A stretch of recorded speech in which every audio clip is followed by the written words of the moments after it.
Hi everyone, thank you for watching this dressage lesson debrief. I thought I'd share this with you because a week ago I had my first dressage lesson in about 5 or 6 months. Not had anything for ages simply because of life circumstances, the winter, all the rest of it. Now this was a very useful lesson for lots of reasons, but one of the most important things for me was that what we discovered is that when I am working on the left rein, instead of my shoulders following the bend of the horse to the left, my left shoulder is creeping forward. So I'm actually blocking my horse's left bend with my left shoulder. Now this is really interesting for me because I have noticed over the last year or so that I've been becoming stiffer when turning my upper body to the left. So I have been working really hard on, say when I'm doing my Pilates sessions, on trying to improve my movement to the left.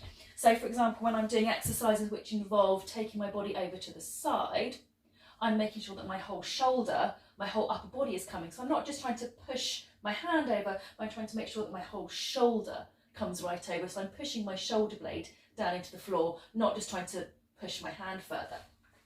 I have also been incorporating some strengthening into that, so I've been using weights, I've been using my resistance band.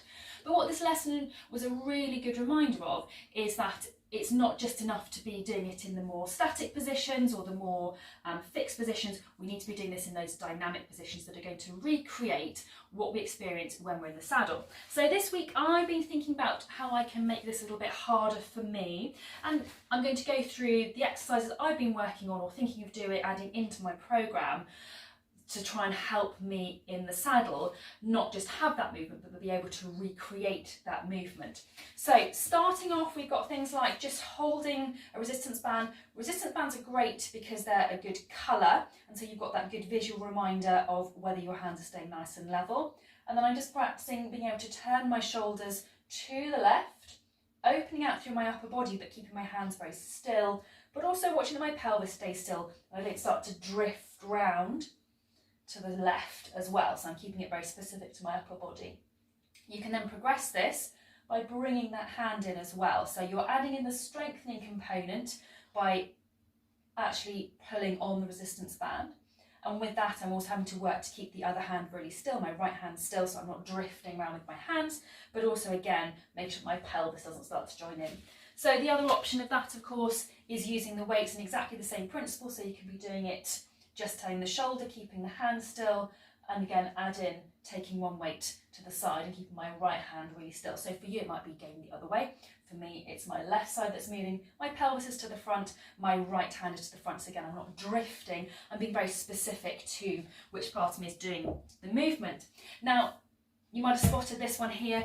If you've been following me for a while you'll know that I'm not a massive fan of gym balls. But this is one of those situations where actually it could be quite useful for me because it's a slightly more dynamic surface, and therefore I've got to focus on being still through, or in a controlled fashion, not fixed and rigid, but still and quiet through my seat, even though I'm adding in some work with my upper body. So I can add in those same sorts of exercises.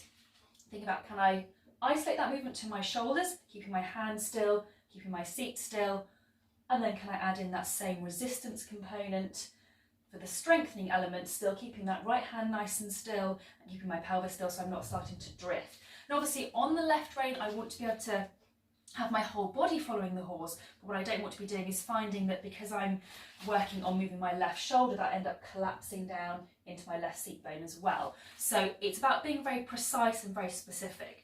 We can also add in some standing type exercises for this as well, which can be quite useful because that's a nice way of destabilising and then making those exercises a little bit harder. So I can be doing that in more of a lunge position, and I can be adding in that same rotation component through my upper body.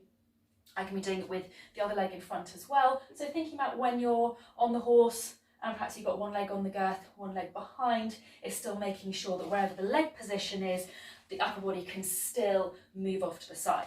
So that's where I'm starting for now. I'm keeping them pretty simple, but I'm hoping that if I can be really training myself out of the saddle to be thinking about that whole movement, the strength of that movement, not just being able to get there, but my strength into that movement, keeping my seat and pelvis and my legs still, then hopefully that's going to start to transfer into what I'm doing in the saddle. We'll see how that goes over the next 3-4 weeks or so, and then if these are getting a bit too easy or I'm not seeing enough of an improvement in my own position in the saddle, then I'm going to have to come back and ramp these up another notch. So I hope that's been interesting for you. Like I said earlier on, it may be for you that you tend to block with your right shoulder and then you need to be doing this in the opposite direction, but it's always good to take the feedback you get from your instructor and see what you can be doing at home, what tweaks you need to make to your exercise program to see if you can improve what you're doing in the saddle.